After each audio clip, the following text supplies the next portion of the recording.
The next article on Education Watch, no, Education Matters, again, Education Matters, was published in the Cape Argus on the 4th of May 2019, Cape Argus. Education Matters by Muhammad Fadil Arnold. The heading of the article is Failing Our Children with Stifling Curricula. The article starts now. True education is really the process of reminding the self of one's inherent essence of greatness, goodness, strength, justice, peace, happiness, sincerity. I'm going to read that again. True education is really the process of reminding the self of one's inherent essence of greatness, goodness, strength, justice, peace, happiness, and sincerity. It is thus a personal journey to the self within. One then chooses people and places to find real education. Conventional thought about education is limited to the external, and the external is limited. What is interesting is that we all yearn for these inner realities when we promote education and political goals, but fail to deliver when in power positions. Many of us actually forget what we promised in our mission statements.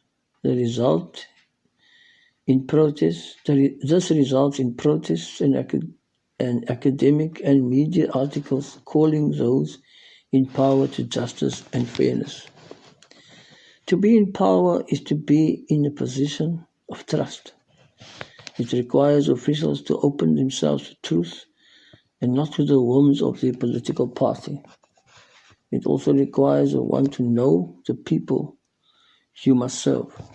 Holistic research into real education reveals the following about learners ages 6 to 17. The 6 to 8-year-olds deal in impossible worlds through their imaginal self, using fantasy because they lack real freedom of movement. Ages 9 to 12, with complete motor skills, relate more to the outward world to apply their newfound skills, and thus yearn to explore, to satisfy their worldly self. Ages 12 to 14, focuses more on the self, on the social self, and hence move within the emotional self, and hence wishes to test their skills within the realm of social interaction. Ages 15 to 17 start delving into the inner world and use reflection to act out their intellectual and spiritual advancement through contemplative and creative skills. All ages face certain problem-solving challenges which allow for the growth of the person. This aforementioned knowledge allows educators the ability to know what learning exposes each age group should be exposed to and given an opportunity to interact with. The education system has failed society because it fails to become the nurturing centers for effective job acquisition for the youth.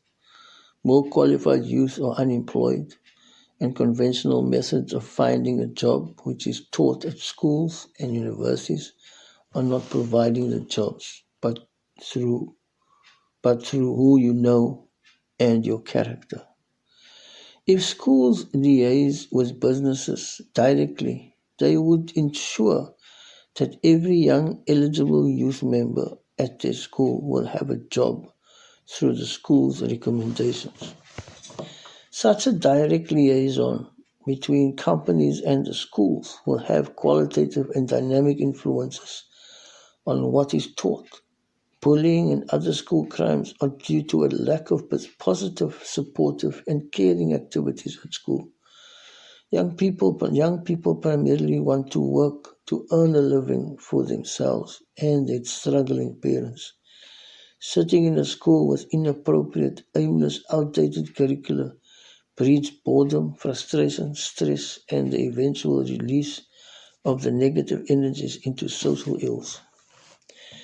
When will school planners and administrators they realize their deep contributory actions to the large socio-economic ills?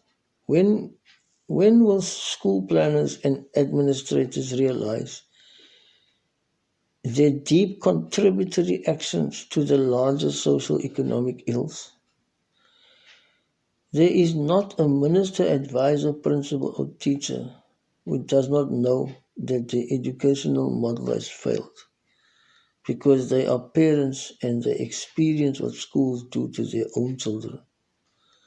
We just need to connect with each other in sincerity and experience the happiness inherent in ourselves and our children to make lasting changes. End of the article.